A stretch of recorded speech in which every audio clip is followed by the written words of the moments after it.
Hey guys, what's up? It is Crowd9 here with a new video topic. This video topic is fear and paranoia. I have not made one in a while just because I've been busy with a lot, and I mean a lot of things. So again, I do apologize if you have missed my videos, but good news is they are back, and I will be uploading quite a lot of videos actually. It's not going to be one or two. You guys should be expecting hyper skills for every single job. So that's kind of a cool thing, right? Yeah. So right now I'm just in Monster Park. I'm just going to be doing this while I talk about the topic. As you can see in the video title, it's called Fear and Paranoia.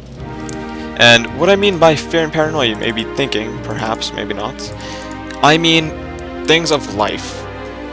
I'm going to give my experience first, and then I will explain about it and relate it to things that are going on and possibly relate to you.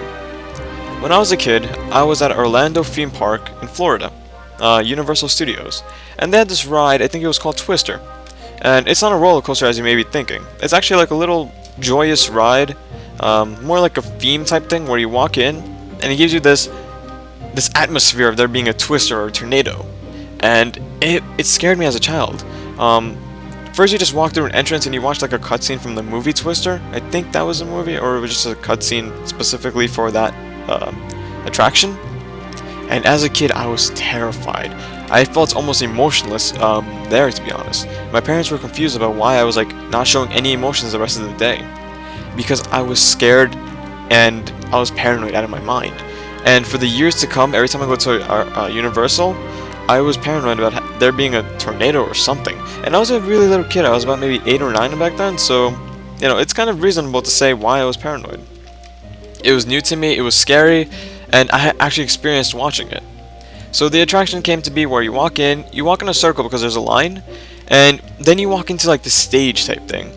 And while you're in the stage, you're watching like the possibility of a twister being outside, and you just see these things like, just think about like a movie theater where you're just a stage. That'd be a better thing.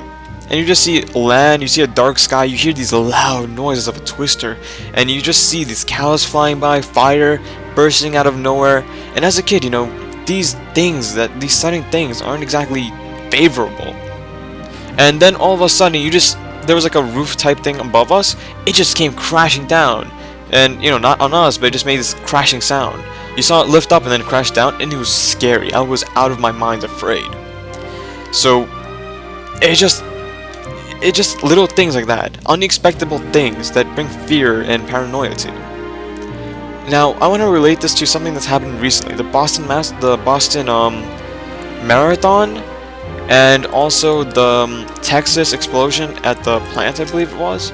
And if you just think about it this way, it's scary. Those things are unpredictable. They're new to you. They aren't exactly things that are supposed to happen. You're afraid of them because they just happen.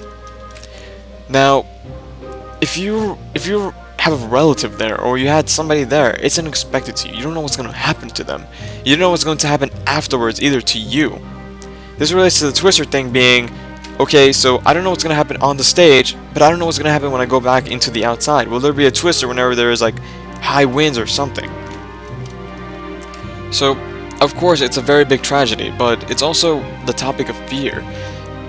Personally, I'm actually a bit scared to go into crowded places now, and I've actually been for a while, but I'm still going to go to crowded places because it's just natural to me to go there, but it's still very scary to know that anything can happen at any moment. And, you know, it's a very sad topic as well.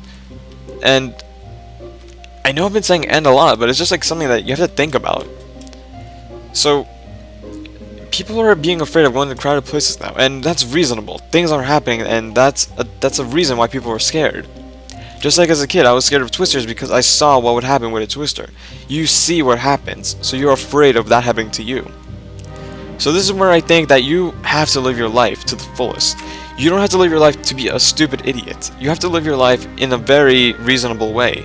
You're not like, why would you go out drinking and end up in a possible car accident or hurting other people? Just like, you're always at risk because you're not in your perfect mindset. So whenever you're out of your element, out of your mindset, things might happen. And I'm not linking this just to drinking, but I'm just talking about in general.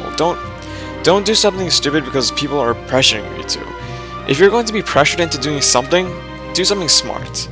As a kid, I was kind of stupid, I will not lie. In kindergarten, I know kindergarten, right? Like, what a big deal. I did some stupid shit in kindergarten. And then that led up to being first grade, second grade, and then third grade, I just started to think, why am I doing this? As a kid, I had an epiphany at third grade that why am I doing this? I should be helping people. I wasn't a bully or anything like that, but I would come close to a bully, I would say. So, I felt bad, and I just changed how I acted since then. I always help people as much as I can, even if it ended up going against me, which happened a few times.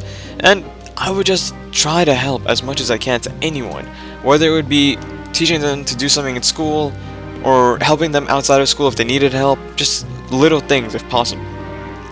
So that's just that topic. But in the end, guys, I want everyone to be safe that's listening to this. Do not do anything stupid in your life, hopefully. If you're gonna do something stupid, do it with friends that are not being stupid. That's the best way I can put it. Just try to know your limits, try to know your balance. Just try to do reasonable things. Try to help people, because in the end, if you help people, you're not exactly only helping them, you're helping yourself as well, if you think about it. Just because you're just doing good. That's the best way I can put it. And I just think that if everyone does good, and we don't have to live in this world where anything can happen that's unreasonable, things that bring paranoia to people. Just I'm saying this a lot. Just do good things, guys. Live your life to the fullest, but don't live your life to the idiotic fullest. I hope everyone is safe, and I hope that everyone, from the Boston Marathon victims to the Texas victims, they have my thoughts in mind, and I really do hope that they're all coping well. And it's just a heavy thing. Again, guys, do be safe. Don't look at suspicious objects. If you see something like a wallet, just leave it there, because just be careful with that stuff, guys. And you know, if you see a box in the road, don't open it, don't look at it, just walk away from it. Just be careful. And that's really all I have to say. Thank you for watching, and thank you for listening, guys. And once again, be safe and have a good day, guys. See you around.